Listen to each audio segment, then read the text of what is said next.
इस कार्यक्रम के पुण्यार्चक हैं सचिन जैन, शिखा जैन, सारांश जैन, सार्थक जैन, डाबरी एक्सटेंशन जनकपुरी, वैभव आकांक्षा, सिद्धि जैन गुरुग्राम, माया जैन, नीरज जैन, किरण जैन, पीयूष जैन, नवीन शहादरा दिल्ली, श्री धर्म सिंह जैन, शांति देवी जैन, विपिन जैन, संध्या जैन, पुत्र अभिषेक जैन, द्वारका दिल्ली निवासी।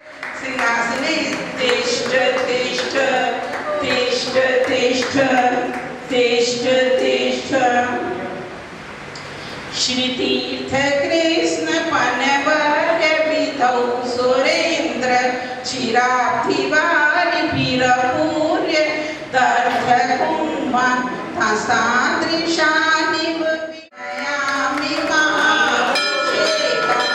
ओम ह्रीं श्रीं क्लीं ऐं परं वं मं हं सं तं तं वं वं मं मं हं हं सं सं तं तं वं वं झं झं झीं झीं झीं झीं द्रां द्रां द्रीं द्रीं द्रावे द्रावे नमोते भगवते श्रीमते पवित्रजनैर्घृताभिषेच्यामि स्वाहा।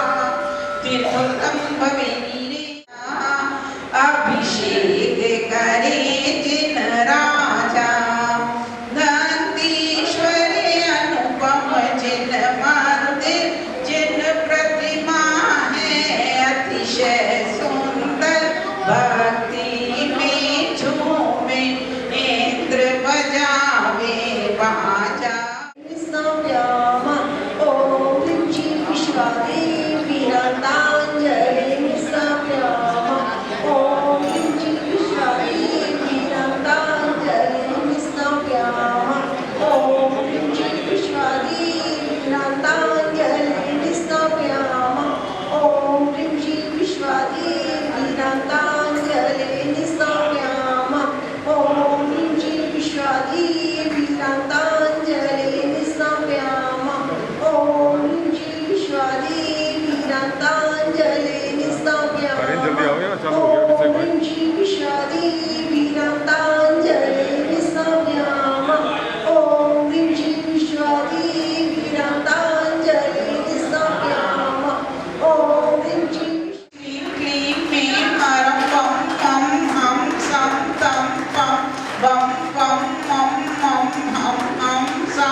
झं झं झीं झीं झीं झीं द्रां द्रां द्रीं द्रीं हं सं झीं झीं हं सा जं वं प्राया सा झां झीं झं झी झै झं झं झं झै झीं रां ह्रीं रूं ह्रीं रैं रौं रौं रं ह्रीं ह्रीं द्रां द्रीं नमोते भगवते श्रीमते व्यटेति प्रशान्ति मंत्राभिषेकं करोमि।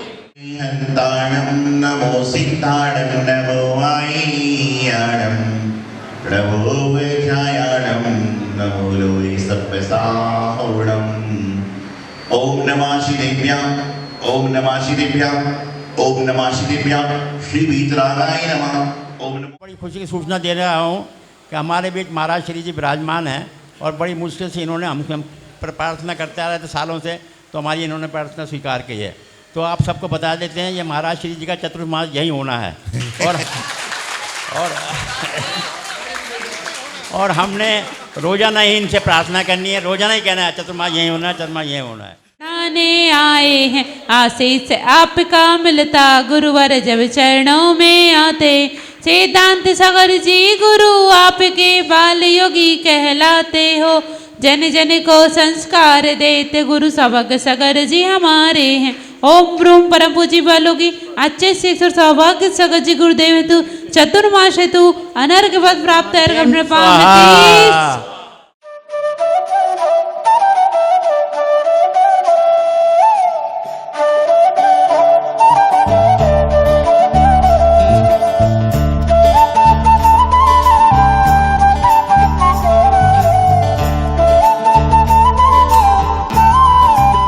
महानुभावों, आँखें सभी के पास में हैं, लेकिन सबकी आँखें अच्छा देखें ये जरूरी नहीं है। कान सभी के पास में हैं, लेकिन सभी के कान अच्छा सुने यह जरूरी नहीं है। मुंह सभी के पास में है, लेकिन सबका मुंह प्रभु का, गुरु का, जिनवाणी का गुणगान करें ये संभव नहीं है। आंखें सभी के पास में हैं, लेकिन एक व्यक्ति जिन मंदिर में आकर भगवान को देख रहा है, एक व्यक्ति जिन मंदिर में आकर गुरु के दर्शन कर रहा है, एक व्यक्ति जिन मंदिर में आकर जिनवाणी को देख रहा है, और एक व्यक्ति गुरु के पास, जिनवाणी के पास, भगवान के पास में आकर भी उनके पास में ये दिख रहा है कि यहाँ पर इस चीज़ की कमी है। आंखें सबकी देखती हैं, लेकिन एक व्यक्ति यह है जो कमी में भी अच्छाई को देखता है, और एक व्यक्ति वह है जो अच्छाई में भी बुराई को देखता है। और जिनकी आंखें प्रभु के दर्शन कर रही हैं, उनकी आंखें धन्य हैं। आप सुनते हो ना कि नैनों को धन्य कर लो, प्रभु वीर आ रही हैं। तो नैन धन्य जभी हैं जब भगवान का आप दर्शन कर रहे हो। नैन धन्य जभी हैं जब आप गुरु की आहारचर्या देख रहे हो। नैन धन्य जभी हैं जब आप जिनवाणी का पठन कर रहे हो। नहीं तो आंखों से तो सारी दुनिया नजारा दिखती है। और गुरुदेव कहते हैं हमेशा कि जैसी दृष्टि वैसी सृष्टि। जैसी आपकी देखने की दृष्टि होगी, वैसे ही सारी सृष्टि आपको नजर आएगी।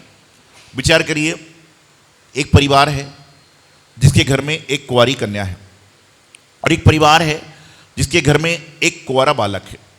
अविवाहित हैं, और दोनों के माता पिता रोज मंदिर में आते हैं। और 3-4 साल पहले किसी कारण से उन दोनों में कुछ वार्तालाप हो गया था, कहा सुनी हो गई थी किसी कारण से। और एक दिन जब वो जा रहे थे, घर के लिए निकल रहे थे, मंदिर के बाहर गाड़ी खड़ी थी और दूसरी पार्टी वाले की गाड़ी उसके सामने आकर खड़ी हो गई। तो नीचे जाने के बाद पहली पार्टी वाला क्या करेगा? 2-3 साल से अनबन है, बोलचाल बंद है, सब कुछ है, तो क्या करेगा बताइए मुझे। उसकी गाड़ी के सामने दूसरे की गाड़ी खड़ी है, तो ये कहेगा, चिल्ला चिल्ला कर कहेगा कि मुझे मालूम है कि मुझे परेशान करने के लिए तूने गाड़ी यहां खड़ी करी है। ठीक है, झगड़ा बढ़ रहा है, बोलचाल बंद सी है। लेकिन कुछ दिनों बाद उन दोनों परिवार को मालूम चलता है कि दोनों के बेटे बेटी एक दूसरे से प्रेम करते हैं, और दोनों एक दूसरे से शादी करना चाहते हैं, और कालांतर में उनकी शादी भी हो जाती है। किसकी? जिनके माता पिता का बोलचाल नहीं है, माता पिता का झगड़ा चल रहा है, और अगली बार फिर गाड़ी खड़ी होती है, अगली बार फिर गाड़ी उसकी गाड़ी के आगे खड़ी होती है। तो जो गाड़ी निकालने के लिए खड़ा था, तो जब दूसरी गाड़ी वाला आता है, कहता कि आपने मुझे फोन क्यों नहीं लगाया, मैं गाड़ी निकाल लेता। अरे बोले, मुझे गाड़ी निकालने की कोई जल्दी नहीं थी, मैं तो आपका इंतजार कर रहा था कि आपसे कम से कम जय जिनेंद्र हो जाएगी, हाय हेलो नमस्ते हो जाएगा। कौन व्यक्ति जो कल तक सिर फोड़ने को तैयार था, अब सिर झुकाकर खड़ा है। ये दृष्टि जो है ना, ये दृष्टि का ही फेर है। आप यदि समीचीन दृष्टि रखोगे, आप सम्यक दृष्टि बनोगे, तो आपको कहीं दृष्टि लगाने की आवश्यकता नहीं है। और जब दृष्टि बेकार है तो आपको अपनों में भी खोट नजर आएगी, और जब दृष्टि सही है तो खोट में भी आपको अपने नजर आएंगे। अभी यहाँ पर अशोक विहार में आज संगठन का जो साप्ताहिक अभिषेक होता है वह संपन्न हुआ। और अभी क्या है ना कि दिल्ली शहर में महावीर जयंती के बाद और शुद्ध पंचमी तक लगभग हर मंदिर वाले ये भाव बांधते हैं कि हमारे यहाँ भी कोई ना कोई संत का चतुर्मास हो। सारी की सारी भावनाएं भाने का प्रयास करते हैं। और इस साल भी लगभग 15-16 जगह के समाजों ने अभी तक संघ के चौमासे के लिए श्रीफल चढ़ाया हुआ है। और हमारे नानक चंदी ने तो कह दिया कि चौमासा हो नहीं रहा है, चौमासा होगा। क्या है, उन्होंने पहले ही कह दिया कि चौमासा होगा। लेकिन देखिए, मैं आपको बताऊं, हम तो आचार्य हैं, लेकिन हमारे आचार्य कचने जी में हैं, कचने वाले बाबा वहाँ विराजमान हैं। जो भी निर्णय होता है उनके आशीर्वाद से होता है। लेकिन इतना जरूर है कि कल संध्या काल में जो संघ में ट्रस्ट से मीटिंग चलने के बाद में जो 10-15 जगह के श्रीफल थे, उनमें से ये सॉर्ट आउट कर लिया है कि 5-7 जगह में से ही चौमासा होगा। उसमें Bhogal, state bank colony, Rohtak road, Ashok Vihar और 2 जगह और हैं वो गुप्त में हैं, तो इन 6 जगह में संभावना है। तो अशोक विहार का भी नाम उसमें शामिल हो गया है कि चौमासा होने की संभावना यहाँ पर भी है। क्योंकि बाकी लोगों को मैंने इसलिए बुला के बोल दिया कि मैं नहीं कर रहा हूँ, तो कम से कम दूसरे महाराज जी माता जी का आप निवेदन कीजिए। बहुत सारी जगह के लोग आए थे तो उनके लिए हमने अपना इशारा कर दिया है। तो ये 5-6 जगह सॉर्ट आउट करी हैं, और जैसे जैसे आदेश रहेगा तो लगभग शुद्ध पंचमी को घोषणा होती है। और हमारे नानक जी और यहाँ की समाज, मंजू जी महिला मंडल की समाज और सारे लोग लगातार, समझ के चलिए पहली बार मौका नहीं है, लगभग 3-4 साल से एक क्रम तो चलता ही है। योगा नियोग में चौमासे के पहले यहाँ पे आता हूँ और चौमासे का माहौल गर्म हो जाता है। हर साल 3-4 साल से ऐसे ही होता है कि चौमासे के पहले आते हैं और सारी चर्चा चालू हो जाती है। लेकिन इस बार इन्होंने पक्का कर लिया कि इस बार तो कराना ही है। तो इनके मन की, अच्छा, तो ये कह रहे इस बार जो है संभावना नहीं है, फाइनल है। तो आपकी तरफ से तो हमेशा फाइनल होता है। और आपने तो श्रीफल चढ़ा दिया। देखिए मैं आपको बताना चाहता हूँ, सारी समाजें बैठी यहाँ पर, कि यहाँ पर आपने किसी भी संत को चतुर्मास का श्रीफल चढ़ा दिया तो समझ के चलना कि चौमासा होवे ना होवे, लेकिन आपको चौमासे कराने जैसा पुण्य तो मिल ही गया, क्योंकि आपने निवेदन तो किया। कई सारे ऐसे लोग होते हैं कि वो श्रीफल लेके आते हैं निवेदन करने, लेकिन आपस में कुछ चक्कर पैदा हो जाता है तो श्रीफल गाड़ी में रहता है और आदमी नमस्तु करके निकल जाता है। ऐसी भी समाजें देखी हुई है मैंने। तो बताना ही चाह रहा हूं कि दिल्ली एनसीआर में धर्म नगरी है, और यहां पर पूरे भारत देश में जितने साधु महाराज हैं, एक आध संघ को छोड़ दो तो ऐसा कोई संघ का साधु नहीं है जिसके संघ का चौमासा दिल्ली में ना हो रहा हो। हर संघ के साधु के चौमासे दिल्ली में हो रहे हैं आजकल। कोई संघ नहीं बचा, बड़े से बड़ा हो, छोटे से छोटा हो, कैसे भी हो, दिल्ली में सबकी व्यवस्था है। दिल्ली में सबकी व्यवस्था है। हमारी अवस्था सही होना चाहिए, व्यवस्था अपने आप सबकी बन जाने लग जाती है। ये दिल्ली शहर में ऐसा हो। तो मैं बता रहा था आपको कि ये भावना है, और जब आपके मन की भावना प्रबल होती है, तो जब बाहर बारिश का मौसम होता है तो आपके यहां पर ज्ञान रूपी बारिश का मौसम अपने आप बनने लग जाता है। बाहर बरसात से, जब बाहर बारिश पड़ेगी तो वहां से जो रास्ते में कचरा जाम है, रास्ते में जो गंदगी फैली हुई है, वह सब सारी समाप्त हो जाती है। और आपके कदाचित यदि गुरु का चतुर्मास होता है तो गुरु के ज्ञान के माध्यम से आपके जो अंतर्मल में मेल लगा हुआ है, आपके अंतर्मल में जो कालीमा लगी हुई है, वह सब भी समाप्त होने लग जाती है। ये जब ऐसा माहौल होता है, क्यों? क्योंकि 4 महीने ही तो आपको मिलते हैं। वैसे यदि आपके यहाँ पे 7 महीने समागम हो रहा है, 6 महीने समागम हो रहा है, लेकिन चौमासे का नाम नहीं है, तो समागम का कोई अर्थ नहीं होता। होता तो है लेकिन लिस्ट में नाम नहीं आता। जो व्यक्ति रोज घर में 2 किलोमीटर दौड़ता है लेकिन दौड़ में भाग नहीं ले पाता, रेस में भाग नहीं लेता, तो उसको विजेता नहीं कहते। और जो व्यक्ति घर में नहीं दौड़ता है लेकिन रेस में दौड़ता है और जाके कप लेके आता है, तो उसको कहते हैं ये विजेता है। तो चतुर्मास यदि होता है कहीं पर भी, बात अशोक विहार की नहीं है, ग्रीन पार्क, भोगल, करोड़बाग, श्रमिक कॉलोनी की नहीं है, बात रोहिणी की नहीं है, बात समाजों की है कि जहां पर भी होता है तो पुण्य उदय आता है। आपको पता है भारत देश में कितने दिगंबर साधु हैं? कितने होंगे? मुनि, छुल्लक, छुल्लिका, आरी का सब मिला के मैक्सिमम 1500, 1600, और 1600 में भी संघों में हैं। ऐसा नहीं कि 1600 जगह हैं, सब मिला के 500 जगह चतुर्मास होते हैं बस। कितनी जगह? 500 जगह। बोला एनसीआर में जितने मंदिर हैं ना, उससे भी कम संघ हैं। एनसीआर में दिल्ली के आसपास निकाले जाएं तो 400-500-600 मंदिर आराम से निकल जाएंगे। लेकिन उन 500 मंदिरों, 500 संतों में, ये दिल्ली में क्या पूरे भारत में लगभग लाखों जैन मंदिर होंगे, लेकिन उन लाखों में 500-700 जगह के लोगों का पुण्य होता है जिनके यहाँ पर 4 महीने भगवान वेदी में विराजमान हैं, जिनवाणी अलमारी विराजमान हैं, लेकिन गुरु मंच में विराजमान होते हैं। तो 4 महीने देव शास्त्र गुरु का समागम होता है। ये तो कुछ नहीं है, चलता रहेगा, चलते रहेंगे और चलता रहेगा। भगवान के दर्शन सहज हैं क्योंकि भगवान मंदिर में ही हैं। जिनवाणी को पढ़ना सहज है क्योंकि मंदिर में है, लेकिन गुरु के दर्शन करना है तो आपको पुरुषार्थ करना पड़ेगा। घर से जब बाहर निकलोगे, जब जाकर आपको कोई अवसर मिलेगा, जब आप कुछ करोगे, जब आपको कुछ की प्राप्ति होगी। अशोक विहार में भगवान पारसनाथ स्वामी सभी के ऊपर अपनी असीम दृष्टि बनाए हुए हैं, और यहाँ पर तो बहुत सारे इन्होंने कई काम कराए हैं। अनेक साधुओं के चतुर्मास भी हुए हैं, समय समय पर वाचनाएँ भी होती हैं, शिविर भी लगते हैं, विधान आदि भी होते हैं।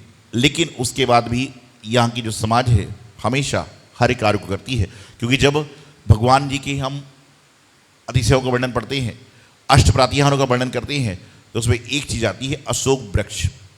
पढ़ा होगा, सुना होगा। वो कितना योजन होता है, भगवान जी बैठे थे उससे भी ऊंचा। तो सोचिए, जब अशोक वृक्ष जो होता है उसमें बैठने के बाद सबको शीतलता मिल जाती है, तो जब अशोक विहार में भगवान जी आपके विराजमान हैं तो आपके लोगों को शीतलता कैसे नहीं मिलेगी? शीतलता मिलेगी, लेकिन शीतलता पाने के लिए मन में से आपको गर्मी को हटाना पड़ेगा, मन की गर्मी को समाप्त करना पड़ेगा। आजकल तो गर्मी इतनी आदमी के शरीर में है कि वह तो मौका दिख रहा है कि झगड़ा कैसे हो, कैसे मुझे टक्कर लगे, और टक्कर लगे तो मैं टकराना चालू कर दूं। गुरुदेव कहते हैं कि यदि आप किसी को शक्कर दोगे तो आपको मिठाई खाने को मिलेगी, आप किसी को एक चुटकी नमकीन दोगे तो एक डिब्बा नमकीन खाने को मिलेगा, और आप किसी को थोड़ा सा धक्का दोगे तो वह आपको 2 हाथ से धक्का देने के लिए तैयार है। जो आप दोगे वही आपको मिलने वाला है, तो क्यों ना हम अच्छी वस्तु को दें। और ये दुनिया का नियम है कि जैसा आप देते हो वैसा घूम फिर के आता है। अभी दिवाली के समय जब हम चतुर्मास करते हैं तो दिवाली वहीं पर होती है, तो अक्सर दिवाली के 2-3 दिन पहले लोग आते हैं कि महाराज जी 2-3 दिन हम बहुत व्यस्त हैं, मंदिर में लिमिटेड आ पाएंगे। पूछता हूं क्यों? तो क्यों व्यस्त रहते हैं लोग? दिवाली के समय लोग व्यस्त क्यों रहते हैं? क्योंकि डिब्बे बांटने जाना पड़ता है, मिठाई बांटने जाना पड़ती है, व्यापारियों को, ऑफिसरों को जाना पड़ती है ना मिठाई बांटने के लिए। तो एक बार एक आदमी आया, मैंने कहा कहाँ जा रहे हो? बोले महाराज जी मिठाई बांटने जाना है। मैंने कहा कितने डिब्बे बांटते हो? बोले 500-600 डिब्बे तो बांट देता हूँ मिठाई के। हम बोले अच्छा। मैंने कहा इस बार एक काम करना, जो डिब्बे बांटते हो ना उसमें हर में नीचे 100 लिख देना। क्या लिख देना? 100 लिख देना। लिख दूंगा महाराज जी, उसमें क्या है। और मैंने उससे कहा कि जब आप मिठाई बांटने जा रहे हो और अगले दिन जो आपके घर में मिठाई के डिब्बे आए तो उसको पलट के जरूर देखना। बोले ठीक है देख लूंगा। 2 दिन बाद आया तो मैंने कहा कितने डिब्बे बांटे? बोले महाराज जी आपके आशीर्वाद से 700 का टारगेट था, लेकिन 900 डिब्बे मिठाई के बांट दिए। मैंने कहा अच्छा बहुत आशीर्वाद। फिर मैंने पूछा पलट पलट क्या देखा? अरे बोले महाराज जी क्या बताऊं आपको, इस बार तो कमाल हो गया। मैंने कहा क्या? बोले जो मैंने डिब्बे बांटे थे 900, 150 डिब्बे तो मेरे पास ही लौट कर आ गए। 900 डिब्बे जो मैंने बांटे थे, 150 डिब्बे तो लौट कर मेरे पास ही आ गए। तो होता यही है, यहां पर तो सप्लाई चल रही है, आपने इसको दिया, आपने उसको दिया, उसने उसको दिया, और घूम फिर के वो आपके पास में आना है। तो ये भी कर्म ही ऐसे ही होता है कि कर्म भी घूम फिर कर आपके पास में आने वाला है, बुराई भी घूम फिर कर आपके पास में आने वाली है, अच्छाई भी घूम फिर कर आपके पास में आने वाली है। तो बुराई जो घूम फिर कर आपके पास में आने वाली है, तो हम बुरा क्यों सोचें, हम तो अच्छा सोचें। क्योंकि हम यदि किसी को खुशबू देने का प्रयास कर रहे हैं तो वह आपके मकान में पूरा खुशबुओं से भर देगा, और यदि हम किसी को गाली देने का प्रयास कर रहे हैं तो वह आपके मकान में गोली चलाने का प्रयास करेगा।